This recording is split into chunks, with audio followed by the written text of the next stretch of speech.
Друзья, всем привет, на связи. Вы на канале, где мы общаемся на моноколесную тему и около моноколесную тему. Сегодня пойдет речь про новые налокотники, которые я прикупил на AliExpress. Сравню их со старыми налокотниками шарнирными. Скажу про плюсы, про минусы. Оставлю я их или нет, покажет время. Но пока, как видите, и те, и другие у меня в наличии. Если ролик вам зайдет, не обессудьте, палец вверх прожмите, можете сделать это прямо сейчас. Если что, отзовете обратно к концу видоса. Итак, кто с нами уже не первый день, знает мою позицию относительно защиты, будь то сноуборд, будь то моноколесо. За время передвижения на разного рода устройствах я катался как полностью без экипа, велосипед тому пример, так и частично без экипа, как, например, сноуборд. Позиция у меня максимально простая и логичная, легче потратить 1-2 минуты на то, чтобы надеть какую-то защиту минимальную, будь то шлем, запястья и наколенники, чем потом ходить минимум с растяжением, максимум с гипсом. А это точно не 1 неделя. И если говорить про наколенники, то данные наколенники, кстати, тоже покупались на Алиэкспрессе. Если хотите обзор, посмотрите, всплывающая подсказочка у вас в правом верхнем углу есть. Или под видео будет ссылочка про мой экип, и там же про эти наколенники были. Так вот, если говорить про наколенники, на сегодняшний день они меня целиком и полностью устраивают. Честно говоря, вот прямо сейчас, записывая ролик, удивился их состоянию. Посмотрите. Какое состояние, как будто я в них ползаю где-то по асфальту. Хотя на моей памяти, так чтобы сказать, что я падал где-то на колени, такого нету. Да, я падал, но я падал на 5-ю точку, то было на Андреевском спуске. Не знаю, может быть, это какие-то кусты я цепляю, честно говоря, не помню. Может быть, это в каком-то бреду было. Так вот, если шарнирные наколенники меня полностью устраивают, то шарнирные налокотники с этой же серии, вот так вот они выглядят, меня не совсем устраивают или совсем не устраивают, а поэтому я их очень редко надеваю. Чем они меня не устраивают? Они меня не устраивают тем, что они постоянно сползают с руки. Кто-то скажет, что бицуху надо качать, кто-то скажет, что нужно там крест-накрест какими-то веревочками это все дело перевязывать. Но по факту, если вам некомфортно в чем-то, то вы, скорее всего, не будете это носить. Этот налокотник, хотел сказать наколенник, он в принципе функционально отличный. То есть он позволяет сгибать руку под 90 градусов. Он позволяет стирать вот эту вот штуковину, да, которая вытаскивается и которую можно постирать просто за 2 секунды. И он, в принципе, дышащий. То есть за счет вот этого вот забрала он дышит. Но лично у меня, я не знаю, может быть, я медленно езжу, лично у меня летом после съема этого налокотника у меня вся рука вот в этом месте, она прям такая, как после сауны. Поэтому насчет дышит или нет, я бы еще, наверное, поспорил. Пришли ко мне вот такие вот налокотники, хотел их протестировать, посмотреть, сравнить. К сожалению, еще погода и сезон не позволяют это сделать, потому что сейчас 2 февраля, и надевать это под куртку, не совсем комфортно, да и не поймешь, что с ними там происходит, слазят, не слазят. Надевать на куртку тоже как-то немного странно, потому что на куртке они точно слазить не будут, поэтому в плане тестирования, в плане слазят или нет, я смогу это сказать только чуток попозже. Пока что чисто как и что они выглядят.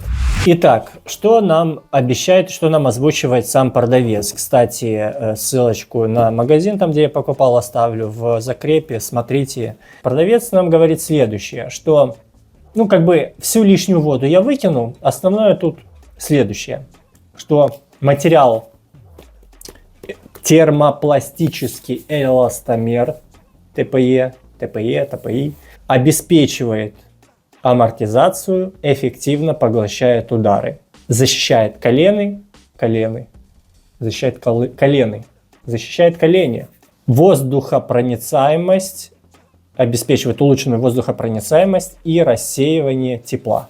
Ткань 3D какая-то сетка. Все, по сути, ничего такого сверх какого-то тут ординарного. Остальное там дифирамбы, гонщики, не гонщики и так далее. Что я вижу? Идем от минусов к плюсам. Первый минус, который бросается в глаза, это несъемная вот эта вот тканина.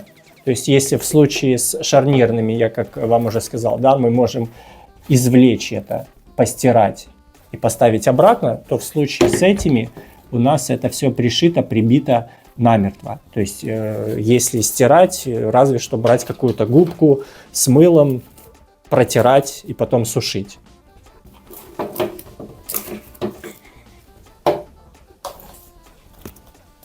Потому что после сезона катания, ну, как бы запах есть. И второй минус, который я на себе ощутил, его можно увидеть только надев налокотник себе на руку. А выявляется он в следующем. Вот в таком виде, допустим, я надел налокотник, да, то есть все четенько вроде бы как. Видите, вот так и буду сидеть. Но, посмотрите, тут у меня перетянуто, да, то есть если у кого бицуха в разы больше, то я даже не знаю, вам как-то наращивать этот ремешок надо. Хотя это резинка, но все равно. А тут, посмотрите, все болтается. То есть я могу затянуть, но уже не цепляет. Мне ремешка сильно много. То есть нужно или его укоротить, уменьшить, или что-то с этим придумать.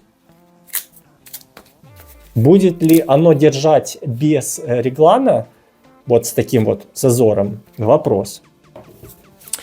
Ну, да, посмотрим. Это основные два минуса, а все остальное, на мой взгляд, плюсы. Первый плюс – это регулировка, которую вы можете сделать один раз, и которая будет постоянно у вас сохранена так в памяти. То есть, условно говоря, я сделал нужную длину, и благодаря вот этому вот этой застежечке 2 секунды и пошли гулять. Все четенько. Единственное, на верхней нету. Верхнюю или так мы просто приклеиваем, или как надеваем через чулок. Следующий плюс – дышащая ткань. То есть на просвет вам, может быть, не совсем видно, но она просвечивается. То есть она тоже будет дышать. И она же, эта же самая ткань, находится вот тут вот внутри. Следующий плюс. Несмотря на то, что это AliExpress, несмотря на то, что это Китай, я пытался увидеть какие-то швы, которые расходятся, где-то выпадают нитки. Я не смог найти, то есть все сделано четенько. Может быть, мне так повезло конкретно, но как-то так сложилось, что Китай, он и в Африке Китай, поэтому есть небольшие сложности. В нижней части, кстати, в нижней части я неправильно надел. Тут у нас указано left. На этой у меня указано правая. То есть, по сути, вот это левая, это правая. Не знаю, на мой взгляд, они почти симметричны. Почти. Прорезь есть в месте сгиба локтя. Вот тут вот. Поэтому мне лично сгибать комфортно.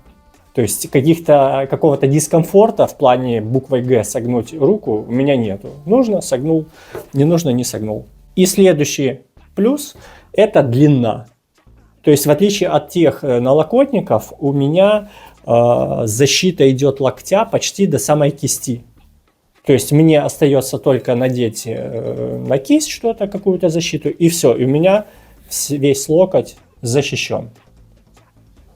Потому что в случае вот с этим налокотником, ну, как-то он поменьше будет, да, и если вы даже упадете, то вы можете повредить открытую часть, там, где у вас кожа не защищена. А теперь, собственно, основное, почему я решил это протестировать, да и просто, в принципе, мне интересен сам дизайн. Если сравнить шарнирные и эти налокотники, то разница очевидна. Тут литой пластик цельный, да, глянцевый. тут у нас такие соты. Если подходить к вопросу с технической точки зрения, то этот налокотник подходит под асфальт и под большие скорости. Почему? Потому что когда райдер падает, то благодаря этому налокотнику или наколеннику он будет скользить. Он будет скользить по поверхности, потому что налокотник гладкий, пластик гладкий, он будет скользить. В этом случае, как вы сами понимаете, проскользить будет довольно сложно. По двум причинам. Первая причина, потому что тут соты, а вторая причина, потому что тут само покрытие, оно не soft-touch, оно, как знаете, резина для машинных упоров, да, противооткатные, когда под колесо кладут вот такую резиновую такую вот шайбу, чтобы она не откатывалась. И вот такая вот твердая, очень мега резина какая-то. Она гибкая, то есть я могу в любом месте, в принципе, видите, ее согнуть. Не обязательно вместе сгиба локтя, и с ней ничего не будет. Могу попытаться вывернуть вот так вот наизнанку. Видите? То есть оно больше защищает от падений, ну назовем так, как бы это смешно не звучало, плашмя. Вот так вот. Но не против скользячки. Почему я купил только налокотники, а не наколенники тоже? Потому что, как я уже сказал, наколенники меня целиком и полностью устраивают. И я считаю, что наколенники должны вот спасать как раз таки от скользячки. А налокотники, ну, решил протестировать в плане удобства их носки. Для меня налокотники это какое-то зло, они постоянно с меня слазят. И следующий плюс это тройной, можно так сказать, да, вот этот ремешок. То есть, по сути, их тут два ремешка сверху и снизу, но за счет вот такого вот зигзагообразной такой шнуровки, можно сказать, что ремешка тут три. Сверху один, второй и третий. Друзья, вот я посидел, вот с вами тут позаписывал. Честно, не ощущаю вообще на себе его присутствие. То есть даже несмотря на то, что он как таковым шарниром не сгибается, но я не думаю, что райдер, моноколесник, ему часто нужно где-то что-то там отжиматься, сгибать. Присаживаться, садиться, да, где-то вставать, запрыгивать в шарнирных, да, удобней. А для локтевого сустава, как бы, мне кажется, это с головой. Что думаете по поводу такого вида, такого дизайна наколенников, налокотников в виде сот? Используете ли вы, в принципе, защиту в виде налокотников, наколенников или нет? Напишите в комменты, будет интересно услышать. Ну а от себя хочу пожелать, чтобы вам ваша защита никогда не пригодилась. Прожали палец, написали коммент, подписались, потому что я удивлен, если вы тут и вам это интересна тема, а вы до сих пор не подписаны. И до новых встреч в новых видосах. Всем пока.